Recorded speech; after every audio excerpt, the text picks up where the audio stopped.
Ah merde alors, comment on dit Comment ça? ça merde alors? But alors you are French. C'est à moi que tu parles. Alors à qui est-ce que tu parles? T'en vois un autre que moi ici?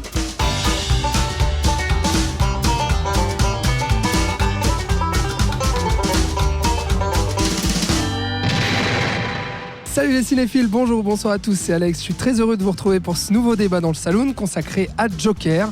Même s'il arrive souvent, il faut le reconnaître, que l'on boude les films appartenant à l'univers des comics et des super-héros, vous devez quand même savoir que nous aimons profondément les héros en collant et que nous attendons encore qu'ils nous surprennent et se livrent dans de vraies œuvres de cinéma. Alors quand on nous annonce que l'antagoniste le plus célèbre de Batman a été ovationné par une critique dithyrambique au dernier festival de Venise dans le Joker de Todd Phillips et que ce dernier a même été couronné du Lion d'Or, forcément ça crée des attentes très fortes. Et au vu de l'euphorie sur le web depuis quelques semaines, on n'est visiblement pas les seuls. Mais tout cela crée aussi des craintes de se retrouver devant un film autorisant qui pourrait ignorer le genre dans lequel il s'inscrit et qui donc pourrait plaire à une critique qui a pour habitude de le dénigrer. On va vérifier tout ça avec Pascal Gavier de la Tribune de Genève qui a largement participé à cette hype à Venise. Salut Pascal. Salut Alex, je vois si j'ai participé à la hype. Quand même. Voilà. Oui, tu sais. Assume un peu. J'ai fait et je suis toujours dithyrambique sur le film. Et on va savoir pourquoi également avec Thibaut Ducret qui est toujours couleurophobe ou pas depuis Hit Chapter 2. Alors écoute, je me soigne. Tu te soignes? C'est en bonne voie. T'as un peu moins peur des clowns. Bon, très bien. Si ça vous fait peur les clowns. J'ai toujours eu peur des clowns. Si vous êtes prêts, les amis, on travaille son meilleur rire démoniaque et on y va. T'aimes bien les omelettes? Tiens, je te casse les œufs. Après Jack Nicholson, Heath Ledger, Jared Leto ou même Mark Hamill dans les dessins animés, c'est Joaquin Phoenix qui se maquille comme le Joker, ce psychopathe rieur et violent qui fait trembler le Chevalier Noir depuis 79 ans et sa première apparition dans les comics DC. Dans un registre bien plus sombre et dramatique que le personnage Pulp de Suicide Squad, le Joker de Todd Phillips raconte, dans les années 80 à Gotham City, le destin tragique d'Arthur Fleck, un comédien de stand-up raté, méprisé, violenté, qui va bientôt basculer dans une folie dangereuse. Donc, une origin story, si on veut, du Joker, l'antagoniste de Batman. Pascal, je disais donc que tu étais à Venise, que tu as participé à cette hype autour du film. Pourquoi? Parce que j'étais là à la toute première, si on veut bien, européenne et voire mondiale. Et on ne t'a jamais lu dans la Tribune de Genève aussi dithyrambique. Si on m'a lu sans doute aussi dithyrambique sur les années. Il y a sans doute d'autres exemples. Tu n'as peut-être pas lu mes 20 ou 25 ans d'articles. Mais je fais exprès, Pascal. Je te pique. Mais alors pourquoi? Raconte-nous déjà à Venise, comment toi tu as vécu ça? Est-ce que c'était vraiment une surprise pour tout le monde? Parce qu'à te lire, j'avais l'impression que pour toi, c'était une surprise que ce film-là te plaise autant. Moi, a priori, je suis pas tellement le public qui adore ce genre de film. Les super-héros, ça va un moment. Là, j'ai un peu lâché tout ce qui est Marvel, DC Comics. Bon, je vais les voir parce qu'on est obligé de les voir, mais souvent, ils m'enthousiasment pas beaucoup. Alors là, d'une part, c'est un film qui se rattache pas du tout à ces franchises-là et à ces univers-là. Exactement. Donc finalement, le problème se pose pas. Dans le sens où, pour rappel, c'est que DC Comics, via la Warner, avait fait les Batman, les Superman, les Justice League, etc. Et donc créé un univers partagé comme l'a fait Marvel. Voilà. Ils se sont un peu viandés et maintenant ils repartent dans des films un peu plus indépendants et singuliers. Mais là, il n'y a même pas une référence à Batman, ou quasi pas. Enfin, on peut voir ce film. Si on n'a jamais vu un seul Batman ou un seul film de super-héros, on peut entrer dans Joker simplement. C'est absolument plus rattaché au Batman de Ben Affleck. C'est un film fascinant parce qu'il parle de la célébrité, il parle de la déchéance quand on n'arrive pas à être célèbre, il parle du rapport à la télévision, y compris dans le traitement dont Todd Phillips use pour filmer son personnage. En plus de ça, Joaquin Phoenix est juste hallucinant.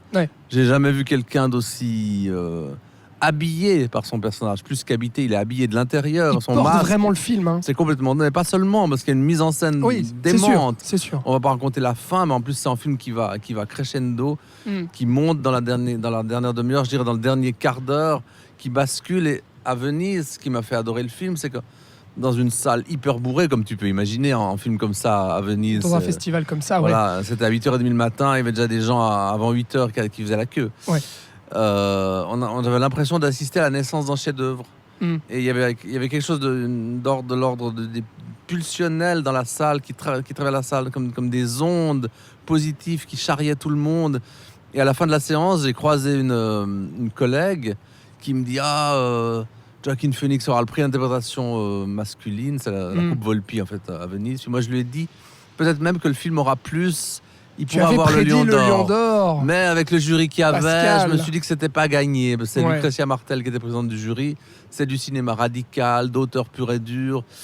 Voilà, donc bon, je me suis dit c'est pas gagné, j'y croyais pas tellement, et puis finalement il l'a eu. Mais est totalement séduit, et donc il y a forcément la hype aussi autour du festival, le fait de voir la première d'un film comme ça, qui crée forcément aussi un engouement. Ça c'était la première presse, c'était que la presse. Oui, alors en plus. Après il y a eu la première publique qui avait lieu le soir même, où là c'était du délire. Parce que le public, tu imagines, c'est la presse x10 toujours. Oui, c'est ça. Il voulait pas quitter la salle. Ouais. Quand le générique fin s'est terminé, les gens restaient assis, continuaient à applaudir et à crier Joker, Joker. Comme ça pendant 10 minutes, un quart d'heure. De la folie. C'est ce qu'on m'a raconté. Je n'y suis pas retourné parce que de toute manière, y retourner avec un badge presse qui était du coup plus prioritaire, ça aurait été impossible à moins de faire 3 heures de queue. Et donc, du coup, il y a eu Venise. Nous, on n'y était pas avec Thibaut. Par contre, on a découvert le film. On va donner notre avis un peu à chaud parce qu'on l'a vu, pour tout vous dire. Il y a quelques heures maintenant, on commence gentiment à le digérer, je pense, parce que c'est un film qui se digère. C'est vrai que moi, j'avoue que je suis un fan absolu de Batman et un grand lecteur des comics, mais je gardais quand même une petite méfiance vis-à-vis de ce film parce que l'effet festival, je trouve, a parfois tendance à survendre un petit peu des films qui cartonnent en festival parce qu'ils sont projetés dans un contexte particulier et tout le monde s'enflamme dessus, alors que bon, finalement c'est pas toujours mérité. Et puis j'avais, comme tu le disais au départ, cette crainte d'un film peut-être un peu trop autorisant et qui convainc du coup des gens qui n'aiment pas forcément ce matériau-là de base et du coup qui s'en éloignent un petit peu. Mais j'étais quand même de base de toute façon ravi de voir que justement Warner et DC abandonnent enfin cette idée de suivre Marvel à tout prix et de faire leur univers partagé avec des films qui se répondent, qui sont esclaves les uns des autres. Là, il marque un point, on est d'accord. Il ne peut pas y avoir de vision originale. Là c'était déjà très rassurant de voir que on part dans autre chose, dans une nouvelle version de l'histoire et avec effectivement une vision d'auteur qui est possible. Et avec aussi donc une fidélité quand même au personnage des comics, au personnage du Joker, et puis vraiment un film qui nous fait le portrait de ce personnage-là et qui arrive à vraiment inscrire de manière très forte ce personnage à la fois dans la mythologie et à la fois juste dans un film très singulier qui se tient du début à la fin, qui n'est pas besoin de suite d'univers comme tu l'as dit. On a vraiment un personnage qui est vraiment brossé de manière assez forte et radicale aussi. Là, je pense que c'est la première grande force de ce film-là. Oui, c'est qu'il arrive à exister en dehors de tout univers. Totalement. On ne se pose pas la question 2 secondes qu'on aime ou non l'univers. Il arrive à s'imposer. Parce qu'il y a une empathie directe aussi pour ce personnage. Ce qui est bizarre, parce que c'est un personnage chargé de négatif. Ah oui, c'est un antagoniste. C'est paradoxal.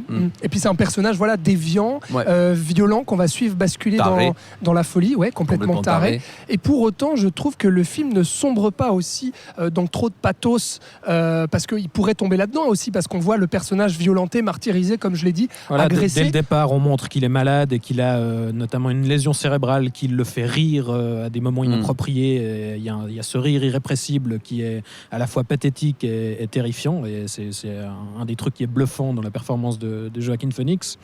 Et effectivement, on construit vraiment, c'est vraiment, comme tu l'as dit, une origin story d'un super vilain, comme on a pu le voir 20 000 fois pour les super-héros. Et comme on le disait, effectivement, c'est à la fois, je trouve, une préquelle très cohérente à Batman, puisque en toile de fond, on a quand même Thomas Wayne, on voit Wayne. un court instant un jeune Batman qui n'est pas encore Batman. Bruce. Mais on ne le sait pas, on ne connaît pas assez l'univers, on ne sait pas, donc on peut s'en passer. Et à la fois, il digère parfaitement les influences des comics sans non plus les afficher spécialement à l'écran. Et il arrive à proposer une vision nouvelle de cet univers parce qu'il construit vraiment le personnage en miroir de Batman. Il y a quelque chose d'assez intéressant, je trouve, là-dedans, c'est que là aussi, ce personnage va commettre des actions et s'impliquer. Il y a notamment un de ses premiers faits d'armes, c'est qu'il va régler son compte à 3 connards dans le métro. Et du coup, il va être récupéré dans la presse, dénommé comme un justicier. Donc là, on voit le parallèle avec Batman. Et ça va même devenir plus tard un symbole carrément pour la foule, un symbole de révolte. Et donc on construit vraiment Une star des médias. On construit vraiment une image négative de Batman, mais sans non plus insister là-dessus, quoi. Et c'est là qu'il y a le contexte politique aussi qui s'inscrit, avec Gotham City qui est à feu et à sang, et puis le Joker qui devient cette icône, justement, malgré lui, en fait, de cette révolte. On voit des gens qui commencent à se mettre un visage de clown, etc. Et donc lui, il est porté un petit peu vraiment au-dessus de tout ça. Ça devient une vedette de télé-réalité, si j'ose dire. Mais en plus, le film, il détruit tout. Il détruit la politique, il détruit les médias, leur pouvoir.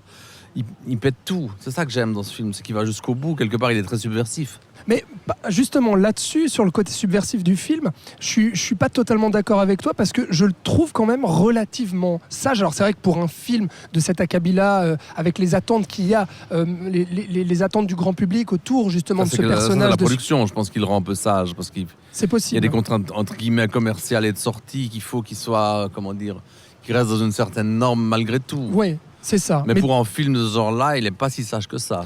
Dans justement la manière dont il ausculte l'Amérique à la dérive, la violence, et puis ce contexte de révolte politique, je trouve que le film justement ne va pas assez loin là-dedans, et puis garde un petit peu son contexte politique en filigrane sans trop se mouiller, et puis sans trop déranger en fait. Moi, il n'analyse pas, il ne veut pas analyser, tant mieux d'ailleurs, parce qu'il analysait...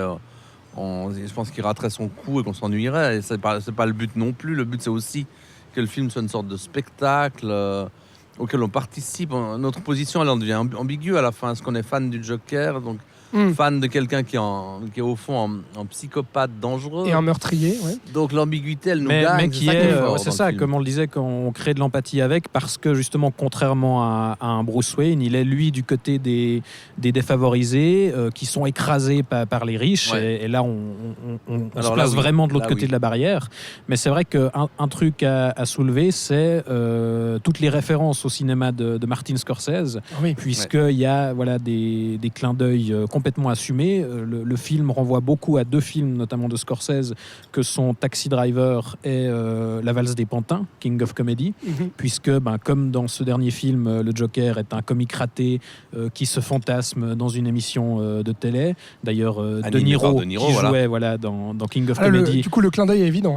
Joue le rôle inverse, là, et comme dans Taxi Driver, on suit un personnage à la dérive dans une société déliquescente. Confronté à la violence. Qui va en plus suivre un politicien en campagne et développer une espèce d'obsession par rapport à lui.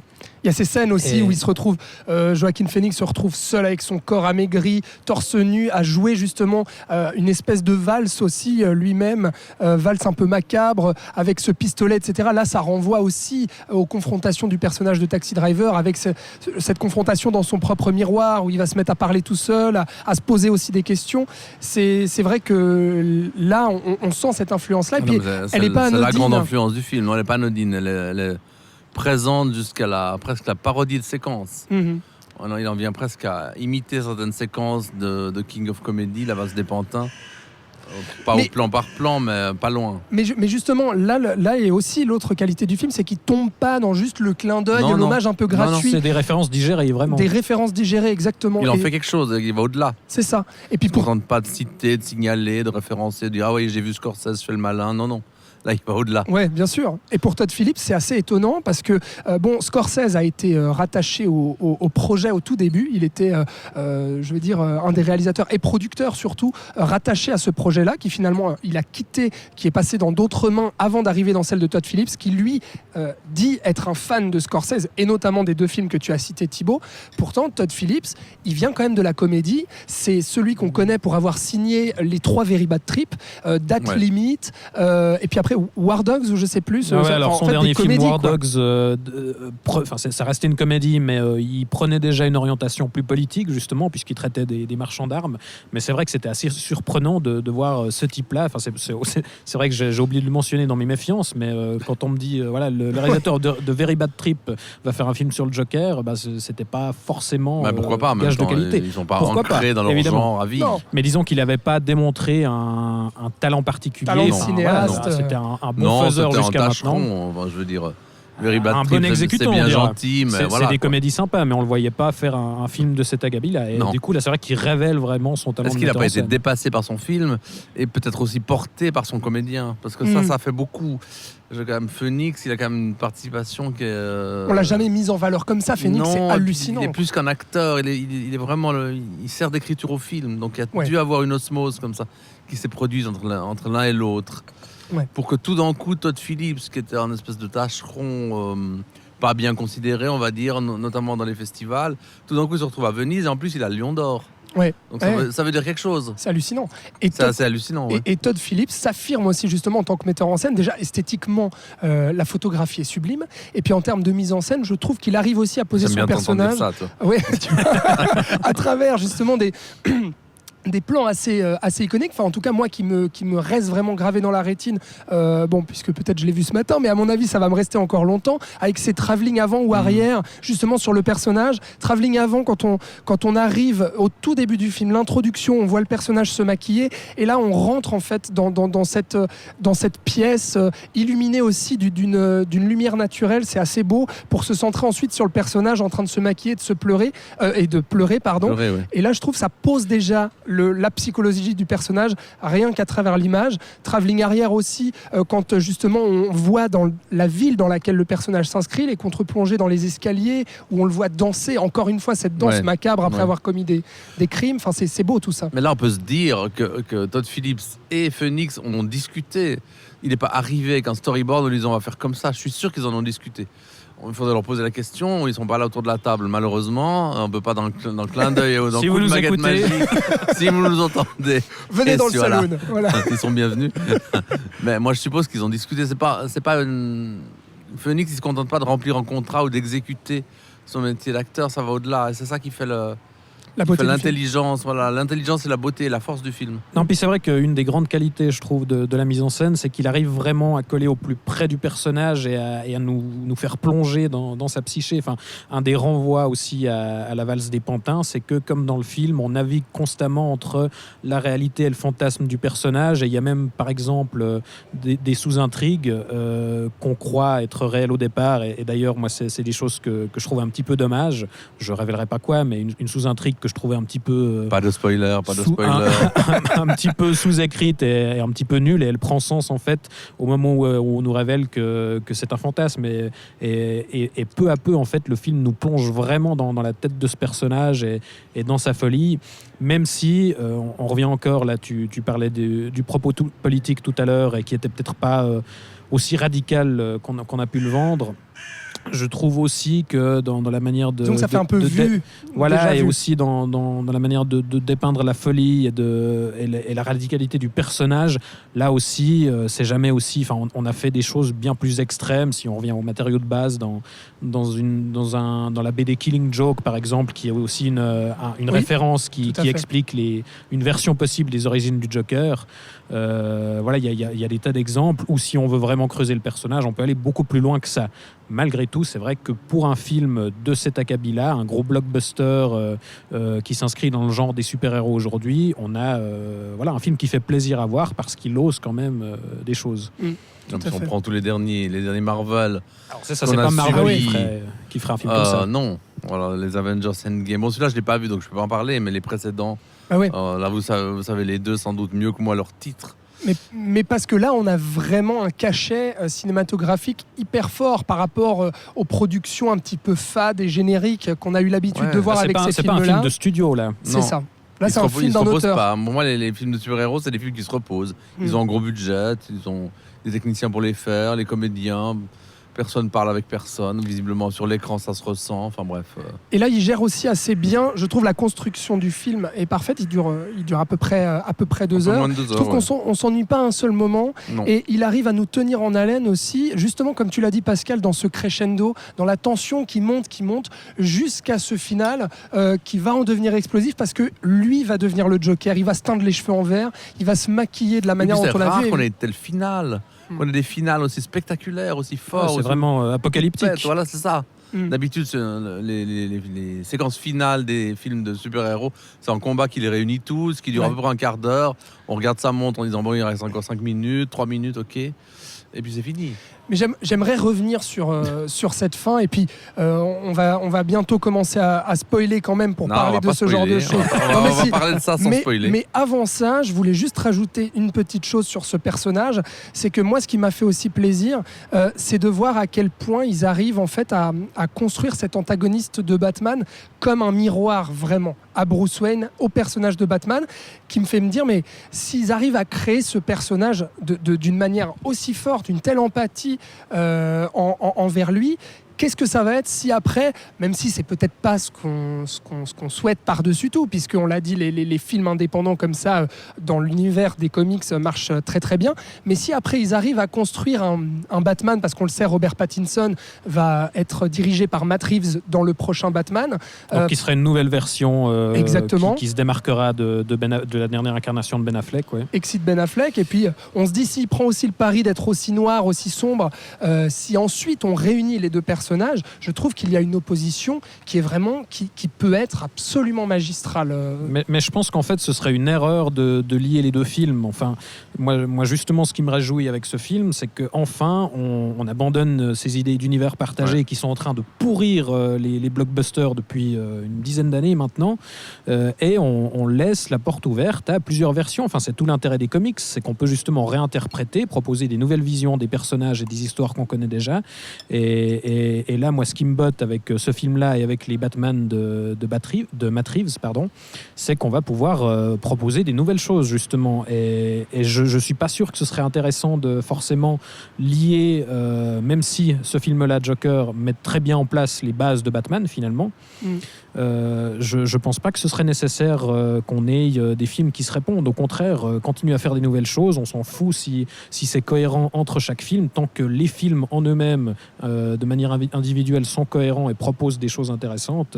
Moi, ça me suffit. Ouais, puis les comics en eux-mêmes, en tant que bande dessinée, ils prennent déjà tellement de liberté les uns avec les autres depuis leur création, depuis leur origine, que le cinéma peut aussi en prendre finalement. On n'est pas obligé de respecter à tout prix des règles préétablies. Là, on n'a pas du tout un film qui utilise l'univers graphique du comics. Il est à part. Mais on a une fidélité au personnage d'origine. Ouais, il le tord pas, il n'en fait pas autre chose quand même. Non, c'est ça. Il y a certains trucs, notamment, là, je vais pas non plus trop spoiler, mais un twist par rapport à l'origine du Joker.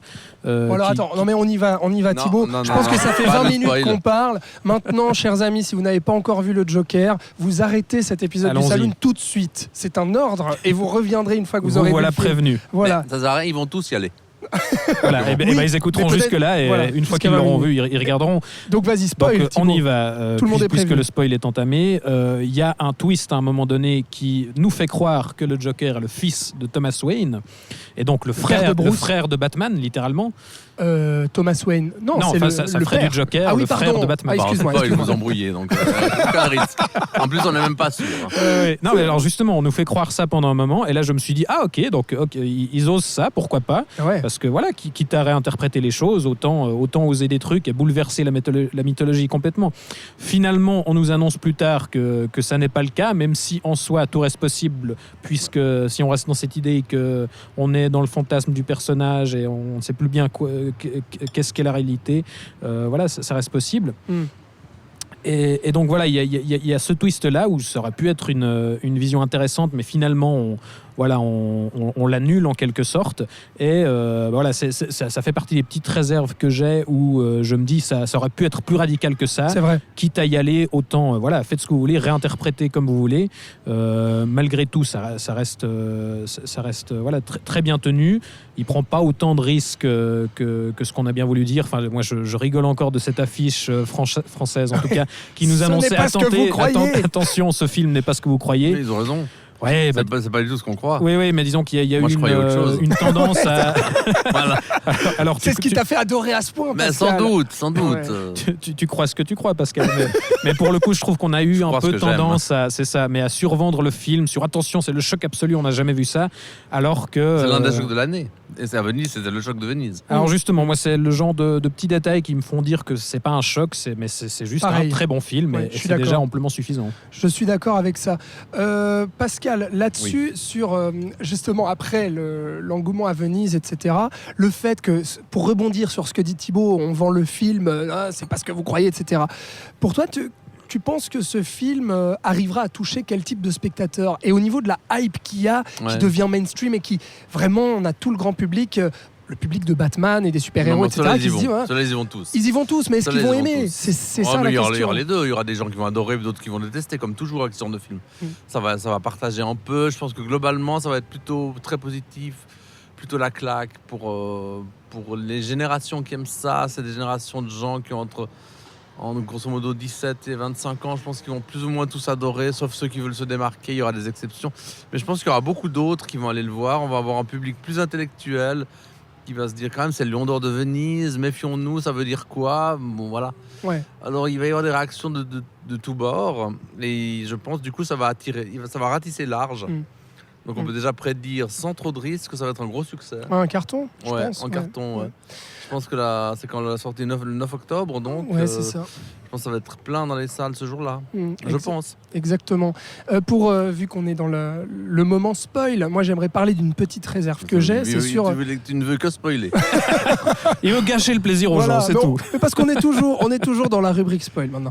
Non, mais c'est sûr ce final qui nous refait un petit peu justement la valse des pantins de Scorsese, avec le Joker qui va arriver sur ce plateau télé tenu par l'animateur joué par Robert De Niro. La star des animateurs. Ouais. Voilà, la star des animateurs, etc. Qui s'est bien foutu de sa gueule aussi. Donc là aussi, le rappel avec la valse des pantins, qui s'est bien foutu de la gueule en passant des extraits qui mettent pas vraiment en avant les qualités humoristiques du Joker.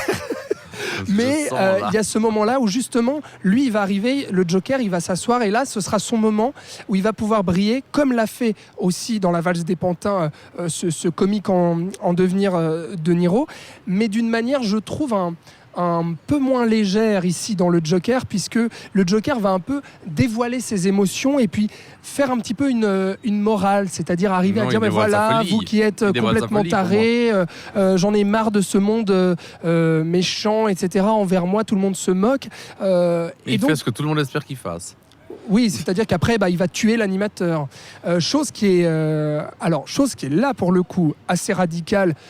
Et puis, on va dire un peu inattendu quand même. Enfin, c'est une belle scène, mais je trouve que dans le discours, le propos est un petit peu trop appuyé. Là, c'est le moment où le Joker va effectivement expliquer littéralement le discours. Et il y a plusieurs petits instants comme ça où les choses sont peut-être un peu surlignées et où ça aurait pu être un poil plus subtil. Mais finalement, c'est vrai qu'il y en a pas tant que ça. Et voilà, je trouve que c'est ni un film spécialement, si subversif que ça dans ce qu'il propose. Il y a un discours assez fort mais qui ne réinvente rien et il arrive juste à ne pas trop en faire des caisses pour moi c'est totalement subversif parce qu'il fait aussi ce que normalement on ne montre pas dans ce genre de film, c'est-à-dire la mise à mort. La mise à mort en direct comme ça, c'est un truc qui se fait dans le cinéma d'action. On n'est plus dans cette logique-là. Là, on est dans une espèce de personnage. Dans le cinéma de genre aussi, dans un personnage adulé par une forme de public, y compris celui qui voit le film, et d'un coup, il devient un affreux meurtrier. C'est hyper subversif, ça. Mais bon, c'est vrai que on pinaille un petit peu avec Thibaut parce que tu nous l'as vendu comme un chef-d'œuvre. Je pense toujours que c'en est un, donc voilà. Ouais, non, mais t'as le droit, c'est vrai. Mais du coup, c'est pas que j'ai le droit, c'est raison. C'est pas une question de droit. Et ce qui nous fait forcément, pinailler un petit peu et avoir certaines réserves. Mais je pense qu'on peut le dire, les amis. Mais comme il y a des gens qui ont des réserves pour ces raisons-là. Quand un film est à ce point adulé dans un festival, je sais pas s'il y a eu d'autres festivals que Venise, je crois pas.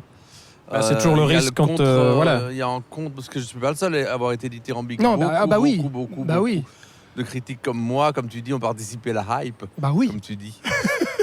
Mais on peut le dire, c'est un très bon film, de cette fin d'année. Prudent, les deux, un peu un très bon film. Non, mais c'est-à-dire on tenait juste à nuancer un petit peu, parce que moi, quand les gens qui n'ont pas encore vu le film considèrent déjà que c'est un chef-d'œuvre, ça me fait toujours un peu tiquer, mais c'est évident que ça reste un excellent film. C'est non seulement la meilleure adaptation de Batman qu'on a vue, sans doute en tout cas depuis les Batman de Nolan. J'aime bien, il y a un qui répète là. C'est la meilleure adaptation de Batman. Oui. J'aime bien qu'ils répètent ça. De l'univers Ce qui de ne veut pas Batman. dire que c'est forcément un chef-d'œuvre. Mais voilà, et c'est On joue sur les mots, c'est tout bêtement un excellent film. Et voilà, ça, il n'y a pas à chipoter, ça c'est clair. Donc voilà, allez le voir, le Joker. Enfin, à mon avis, si vous avez tenu jusqu'ici, il n'y a pas tellement besoin de leur dire, tout le monde va y aller. Voilà, c'est ça. Pense. Et puis en plus, vu que là, on était dans la partie spoiler, si vous êtes encore avec nous, c'est que vous l'avez déjà vu. Merci beaucoup, Pascal Gavier, d'avoir été avec nous. Rappelle qu'on peut te lire dans la tribune de Genève. Thibaut Ducret, merci infiniment pour ta participation. Merci à toi. Donc, t'as plus peur des clowns maintenant. C'est bon. Écoute, je crois que ça va aller maintenant. Okay, moi, j'ai peur des clowns. Toi, toujours. Non, c'est terrible. Thibaut Ducret, on te retrouve très bientôt dans le Saloon. Pascal aussi, merci beaucoup pour ta participation. Thibaut. Et puis, merci à vous de nous avoir écoutés. Dites-nous, du coup, ce que vous avez pensé du Joker. Est-ce que vous êtes d'accord avec nous? Chef-d'œuvre ou pas? Voilà, allez-vous donner raison à Pascal. Le film de l'année. Le film de l'année, selon Pascal. Oui. Osons les mots. Pour l'instant. Allons-y. Il peut encore revenir d'autres, il reste 3 mois. C'est ça. Suivez-nous sur toutes les plateformes de streaming et puis les réseaux sociaux. Réécoutez ou écoutez les différents épisodes du Saloon. Et puis nous, on vous dit bon film et puis à la prochaine. Ciao!